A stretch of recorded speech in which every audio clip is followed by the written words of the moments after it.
Yes, good morning, gentlemen. This is Kilo 2 Kilo X-ray Kilo. I was reading the mail there for a while. I'm very interested in the moon bounce, and I wanted to talk to you, Jim, a little bit about audio. Go ahead. Yes, sir. What's the name there? The name is Ken, King Echo November. And you and I have spoken several times. In fact, you helped me with some advice and back and forth on tuning up my audio on my IC7300 here. Go ahead. Roger, Roger. I thought I recognized the call sign. The audio is a perfecto, Roger. Yeah, I just wanted to tell you that after you helped me and we set it up based on your ear to some settings I never would have thought of, like 100% compression and higher byte gain than I had been running. I've gotten nothing but consistently good audio reports. In fact, I've called a couple of people and the first thing out of their mouth was, "Wow, what great audio." Go ahead. Oh, Roger, Roger, what a great, the whole trick to getting a fat signal is to increase the average peak modulation. I mean, now everybody, if they look at their ALC, they adjust it to where the peaks are in the middle or slightly to the right, which is fine, but you want to for a fatter signal, for an apparently louder signal, you want more average peak modulation, and that you can only get that through a limiter or B, a compressor. And most radios use the compressor, which if you push that compressor too hard, it starts sucking up the kitchen sink and the fans and all that stuff between words. I prefer a limiter. And just run it at about 3 dB, a limiter at about 3 dB. So I take my fatness off the top, whereas the compressor sucks it up from the bottom. So the idea is that with a limiter, it's so fast in attack time and release time that it's extremely transparent. You don't actually perceive it, squishing down from the top as you do sucking up from the bottom, Roger. Yeah, very good. Well, of course, I don't have that ability in the radio itself, so I guess I'm I was wondering if you have ever played around with digital audio processing as opposed to doing it in external boxes. I started playing around with that a little bit after our talk and speaking to another gentleman that's gotten rid of all his boxes and just does everything on the computer. I haven't put it on the air yet, but I've had some practice with it. And it's another approach, an interesting approach, a more flexible approach from what I can see. And there's a whole variety of different software packages that you can use, from very basic to very complex. I started off with the complex and then kind of switched to more basic. There's a package called Reaper, which does everything you can possibly think of, it's more for voiceovers and even recording music and mixing things down from 32 channels, etc.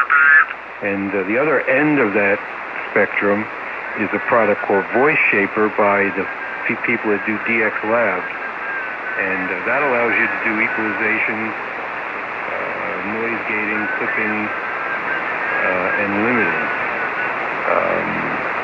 and compression. So it's made for ham radio. So interesting approaches, and you can do it all in software. Just get a microphone that plugs into your USB port and go from there.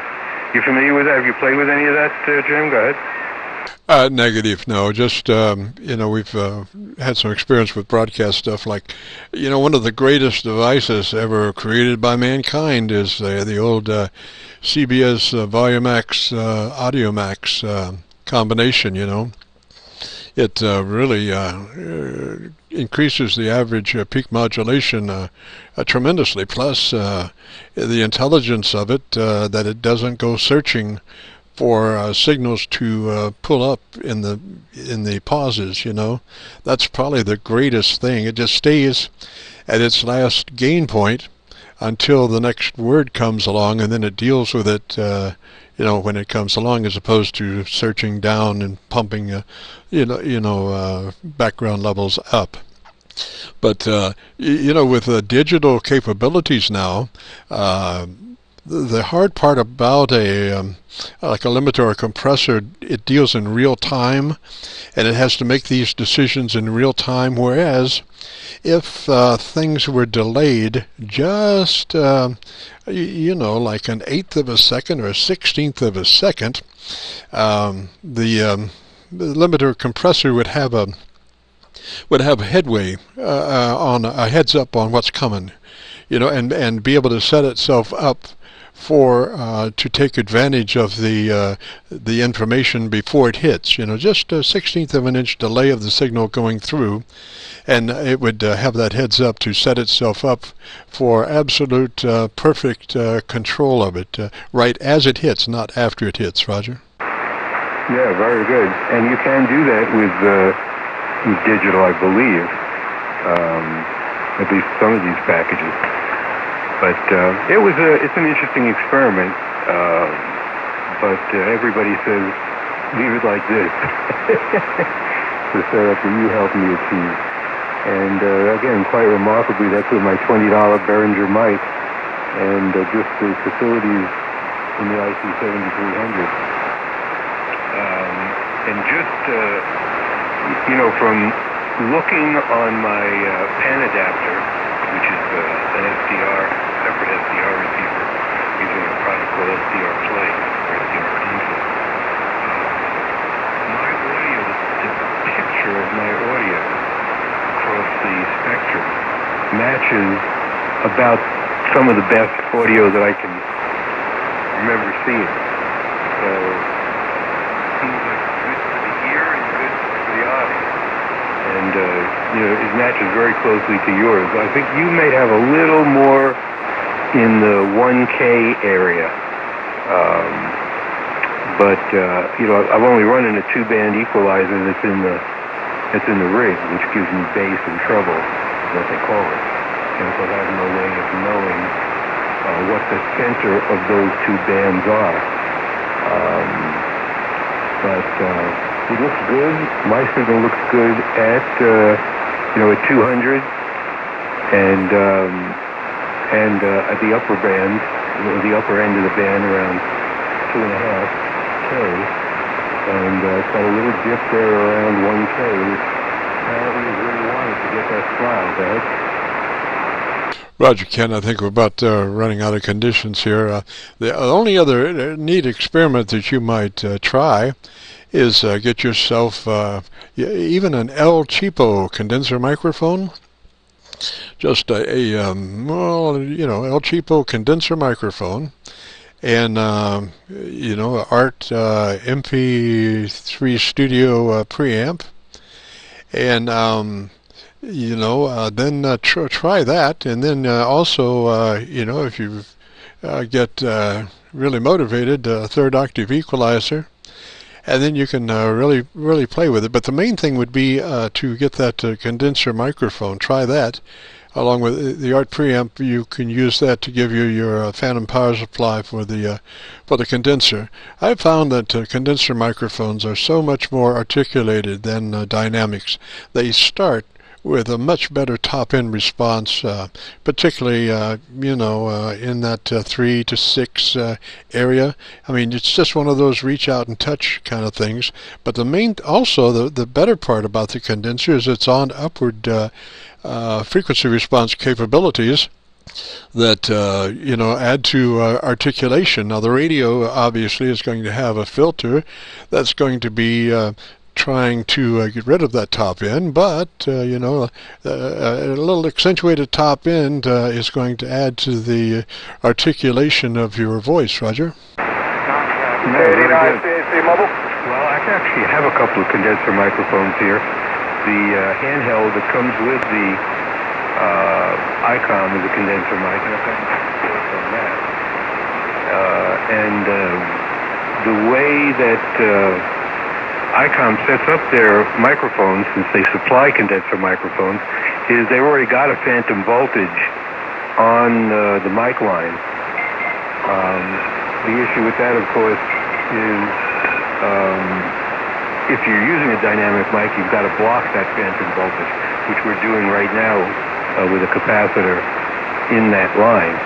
And also I've got that D104 that's got a condenser element, replacement element from W2ENY. I stopped using that when I put the amplifier online because I was picking up some RF in it.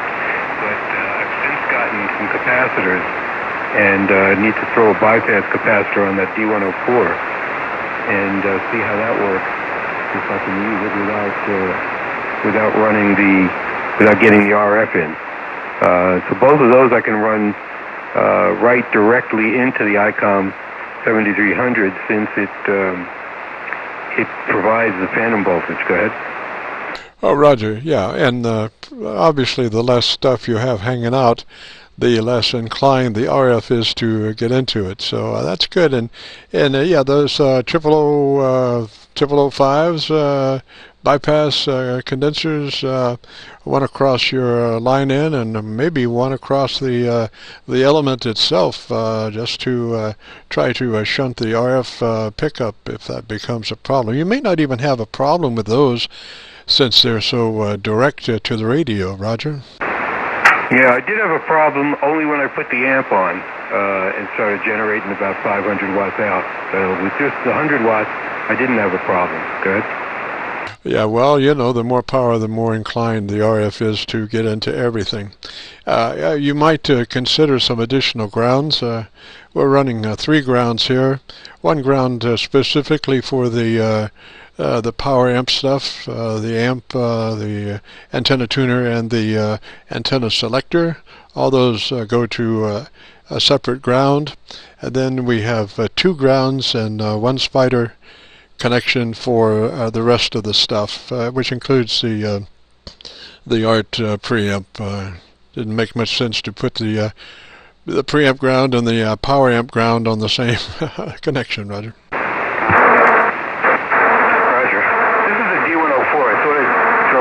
See what it sounds like, just real quick, since I have some chokes online. Is this copyable?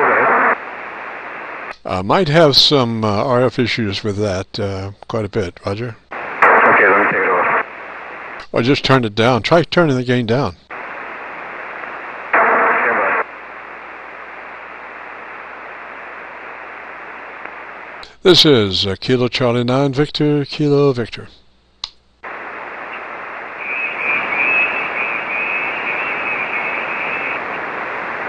Ken, if that's you, you might have bumped your frequency.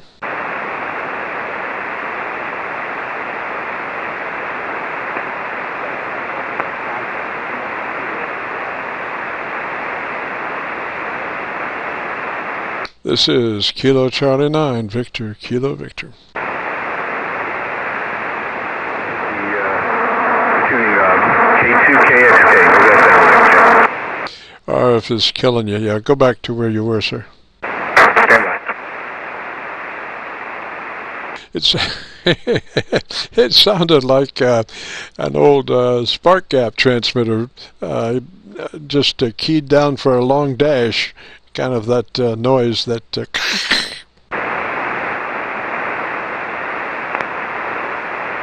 Hey, there was a mobile out there. Mobile, are you still out there?